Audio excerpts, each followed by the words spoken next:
একটা সময় ছিল যখন শুধু ভারত নয়, সারা বিশ্ব তাকিয়ে থাকতো পশ্চিমবঙ্গের দিকে।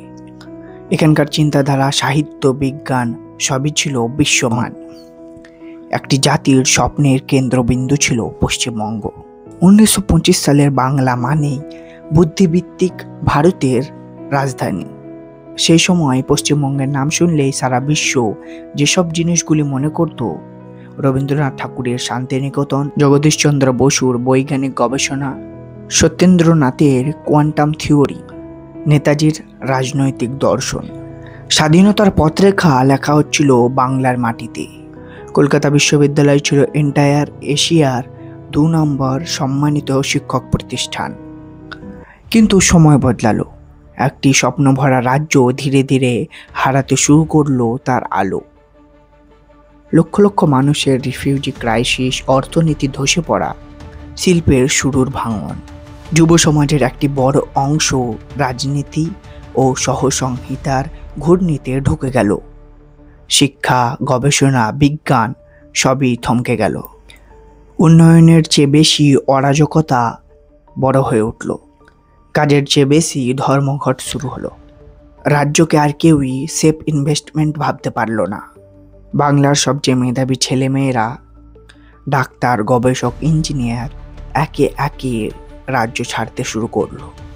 কারণ ছিল একটাই, কাজ নেই, সুযোগ নেই, ভবিষ্যৎ নেই।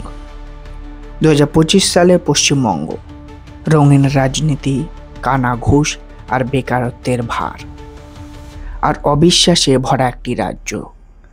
যে বাংলা একসময় ভারতকে নেতৃত্ব দিত, আজ সে নিজেকে খুঁজে পায় না আয়নার সামনে।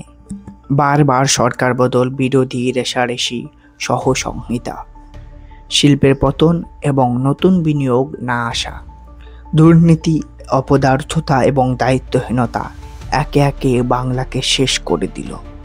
কিন্তু ইতিহাস বলে বাংলা কখনো শেষ হয় না, বাংলা বারবার উঠে দাঁড়াতে জানে।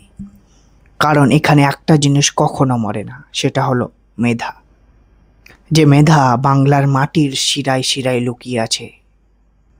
বাংলা হারায়নি, কেবল ঘুমিয়ে আছে, একদিন আবার উঠে দাঁড়াবে। যেভাবে অতীতে উঠে দাঁড়িয়েছে, সেই সোনার বাংলা আজও আছে, কেবল আমাদের জাগানোর অপেক্ষায়। আমরা নিজেকে শপথ করি, আমরা নিজেদের কাজ ভালোভাবে করব এবং নিজে সৎ থাকব। তাহলেই আমাদের পুরনো বাংলাকে, আমাদের সোনার বাংলাকে আমরা আবার ফিরে পাব। আসুন আমরা সকলে শপথ করি, আমরা করবই।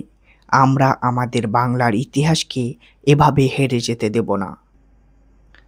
এখন কমেন্টে লিখুন, আমরা করব, আমরা লড়ব এবং আমরা জয়ী হব।